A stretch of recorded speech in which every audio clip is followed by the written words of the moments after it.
I think there's something that happens though through the process, right? Is that the people on the front end that are hesitant to jump in the deep end, I think that they're still in ego protection mode, right? They're trying to protect their ego from failure and all those other things.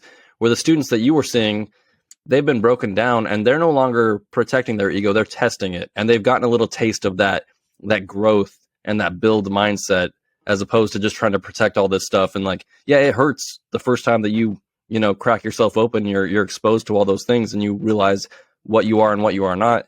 But once you get that open and you start building and growing, and like you're around all these other people that are doing the same thing, and you realize that you are a capable person as long as you just put your mind to it, it becomes an addiction. You want that competitive spirit and everything else going like that, but you have to get over that hurdle where you have to get past that protecting your ego. Like whatever you've built yourself up to be inside that you probably know is not 100% true.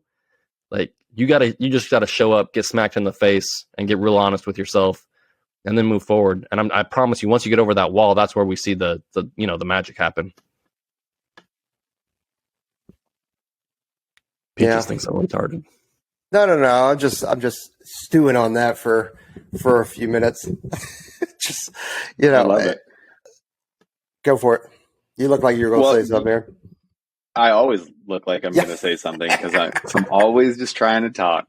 I don't know what it is, but like, so Peaches runs, like the program that we use, Peaches runs it, and there's a delay, but it's only for Peaches. So all of us are constantly looking at his screen and we're like, is he going to say something? Nope. And then you start talking and somebody else is talking. Don't worry. Leave it in the comments, guys. Talk about how we interrupt each other because we really take those to heart. Or leave some really, really specific audio inputs, like a 300, 400 character, maybe just anyway. So the funny thing is that you see that managing the ego, like your ego is your enemy. Like whether it's you're waiting, in the depth program and you don't know if you're ready, so you're waiting, you're doing that thing. Trent, that was awesome to say that, you're protecting that ego because you're totally right. You can see it with operators. We have, there'll be a call where we're like, hey, we're going to get together and roll on Tuesday morning. You would think, people have asked me like, oh, how many of you guys in your unit roll? It's got to be a ton. I'm like, no, it's really only like 4 or 5 of us. Because you know what that is? Even sometimes the operators in the career field, it is really easy to go about your normal strength and conditioning workout.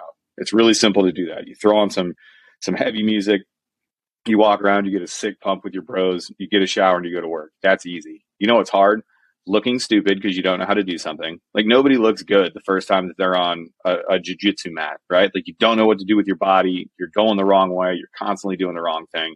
Man, that is embarrassing. That'll humble you real quick when some 17-year-old, purple belt just absolutely twists you up and you're supposed to be this big, strong man and you can't even make it through a round because you don't have that fight conditioning. That's that ego, but you'll never be a black belt if you don't step on those mats, if you're not willing to look stupid. You're never going to be an operator if you cannot just like put fear aside and be like, this might not work out.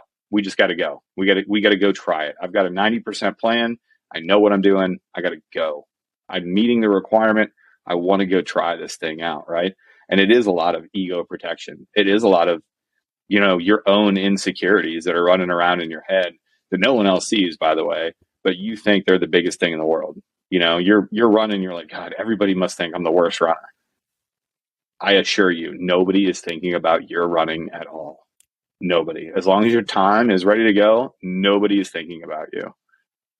Yeah, we have the same thing with the JTAGs. Really, you'll see it, and it's not just JTAGs. You get the controllers that are working air traffic control for the first time, or maybe not even the first time. Maybe they are somewhat seasoned, yet they've been off the mic for a while, or they're around somebody, one of their supervisors, or maybe there's some kind of PJ CCTSR legend that's there that is well known for being magic on the mic kind of thing, and they will either try to avoid getting on the mic because they're like, I don't want to do this in front of all my bros or in front of this person that I look up to in case I look stupid or I make a mistake, or and we get the same thing with a lot of the controllers and TACPs that they're considering going to weapon school, but they end up not doing it because, I mean, you get called out for everything.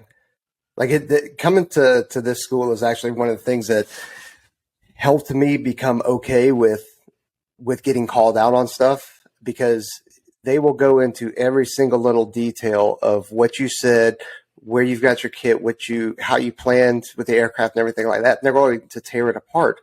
So it teaches you a certain amount of vulnerability, which is humiliating at times, but it helps keep you humble, helps get you better.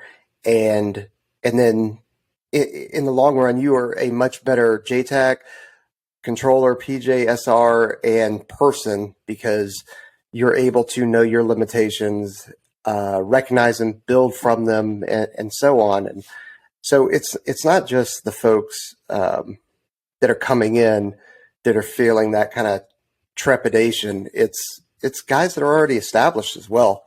So it's not new. Yeah. I mean, when I think about stuff like this, I always think about like Bruce Lee, right? Like be like water, like that. The ultimate goal is to be able to absorb things and to move with things and not to be this stiff, and I think we lose that sometimes, because you get a certain skill set halfway through your career and you start to get recognized for that skill set, and so you kind of stiffen that all up and you hold on to it like, this is me, this is my thing, and you make the same mistakes over and over and over again, just like people before they even join. And it's a constant struggle, just like anything else. So you constantly got to prove yourself. You constantly have to assess where you're at and who you are, and move out there again. Like I was out there with the recruits this past week, right? And you think that I was like, before I go talk to high school kids, and high school kids are notoriously hard crowds. You know what I mean? They're a bunch of little a-holes. Did they hurt you?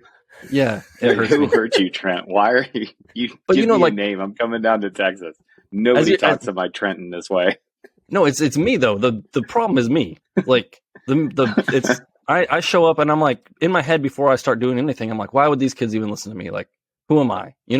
I'm trying to protect myself, being like, should I even talk to them? Like, should I do this? Blah blah blah. And it comes down to I just don't want some high school kid to look at me and be like, this dude's an idiot. And I'm like, but that doesn't matter, because if there's one kid that takes anything that I say and ends up taking the next step in their life that leads to whatever, them being happy or successful, then it's all worth it. I just have to get over myself. That's the problem, is getting over me. Like those kids that are, before you even join, you want that personalized attention. Like the person that you need the most attention from is from you. You need to deal with you first before you start worrying about getting personalized attention from anybody else. So I'm trying not to get all philosophical, but it's what I do.